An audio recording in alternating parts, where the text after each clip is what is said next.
আসসালামু আলাইকুম। আশা করি সবাই ভালো আছেন। ওভেনে কিভাবে ফিশ গ্রিল করে আ রেসিপিটা অবশ্যই দেখবেন। যদি ভালো লাগে অবশ্যই লাইক করবেন, কমেন্ট করবেন, শেয়ার করে অন্যকে দেখার সুযোগ করে দিবেন।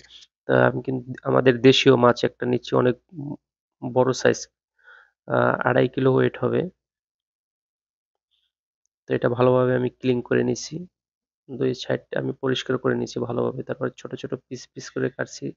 আমার যেহেতু মেরিনেট করতে হবে, মাছটা আমি মেরিনেট করব। মেরিনেটের জন্য আমি এখন মসলা বানাবো। একটা বড় সাইজের একটা পেস্ট নিলাম, একটা টমেটো নিচ্ছি বড় সাইজ একটাই এনাফ।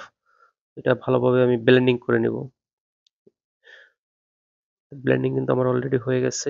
এটার সাথে আমি অ্যাড করে দিব আ লবণ, সল্ট পরিমাণ মতো। এটা ব্লাক পেপার, হোয়াইট পেপার এটা অ্যাড করে দিব। সাথে এটা বারবিকিউ ফিশ মসলা। এটা ফিশ মসলা বারবিকিউ। এটা কিন্তু প্যাকেটই আছিল, আমি প্যাকেট ইউজ করছি। দোকান থেকে নিয়ে আসছি, প্যাকেট ইউজ করছি।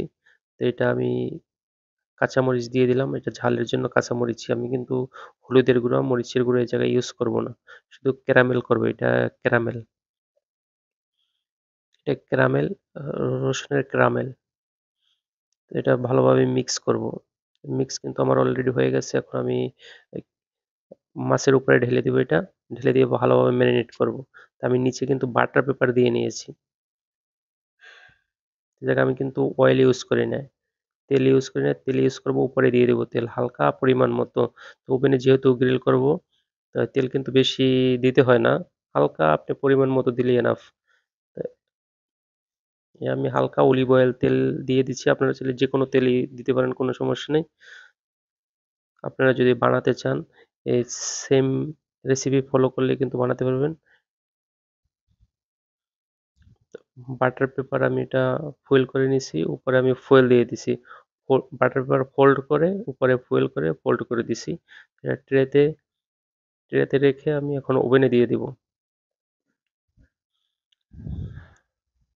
তো ওভেনে কিন্তু আমি দিয়ে দিচ্ছি অলরেডি।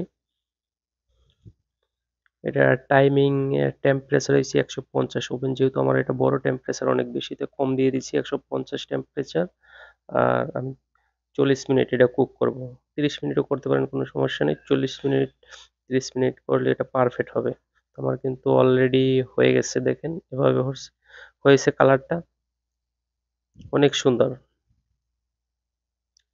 দেখেন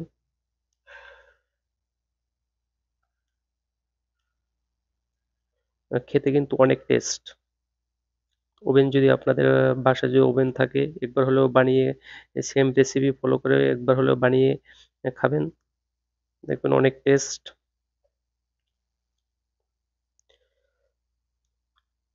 ভিডিওটি যদি ভালো লাগে অবশ্যই কমেন্ট করবেন। কমেন্ট করে জানিয়ে দিবেন কি রকমের হয়েছে। সবাই ভালো থাকবেন, সুস্থ থাকবেন। দেখা হবে নেক্সট কোনো ভিডিওতে। ধন্যবাদ